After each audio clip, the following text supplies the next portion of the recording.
బ్రాహ్మణ పరిషత్లో ఆంధ్ర వారికి పదవులు ఇవ్వడంపై మండిపడ్డారు టీఆర్ఎస్ చీఫ్ కవిత. తెలంగాణలో వేదాలు చదివిన బ్రాహ్మణులు లేరా అని సీఎం రేవంత్ ప్రశ్నించారు. యాదాద్రి బోర్డులో ఇతర ప్రాంతాల వారికి ఎలా చోటిస్తారని ఆగ్రహం వ్యక్తం చేశారు కవిత. పక్క రాష్ట్రం వాళ్లు పొలిటికల్ పోస్టులు ఇవ్వడాన్ని వ్యతిరేకిస్తున్నామని కవిత అన్నారు.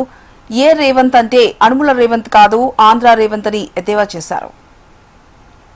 వ్యక్తుల్ని ముఖ్యమంత్రి గారి పర్యవేక్షణలో కాంగ్రెస్ ప్రభుత్వం ఏర్పాటు చేయడాన్ని తెలంగాణ రక్షణ సేన చాలా తీవ్రంగా ఖండిస్తుంది. ఎందుకంటే మన తెలంగాణలో అనేక వేదాంగాలు చదివినటువంటి చాలా గొప్పనైనటువంటి బ్రాహ్మణులు ఉన్నారు, విద్వత్తు కలిగినటువంటి అనేక మంది మహానుభావులు ఉన్నారు. వారందరినీ కూడా పక్కన పెట్టి మన తెలంగాణ ప్రాంత బ్రాహ్మణుల దగ్గర దక్షత లేనట్టు, సమర్థత లేనట్టు, విద్వత్తు లేనట్టుగా పక్క రాష్ట్రం నుంచి తీసుకొని వచ్చి ఆంధ్ర ప్రాంతానికి సంబంధించిన వాళ్లకు పొలిటికల్ పోస్టులు ఇవ్వడాన్ని మేము తీవ్రంగా వ్యతిరేకిస్తున్నాము. ఆంధ్ర ప్రాంతానికి సంబంధించినటువంటి అనేక మంది విద్వాన్లను మేము కూడా చేతులెత్తి మొక్కుతాం, నమస్కరిస్తాం, వారి పాదాభివందనాలు చేస్తాం.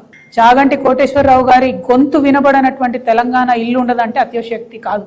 కానీ పొలిటికల్ పోస్టులకు వచ్చేటప్పటికి మాత్రం తెలంగాణ ప్రాంత బ్రాహ్మణులకే ఇవ్వాలనేది మేము చాలా బలంగా డిమాండ్ చేస్తున్నాం.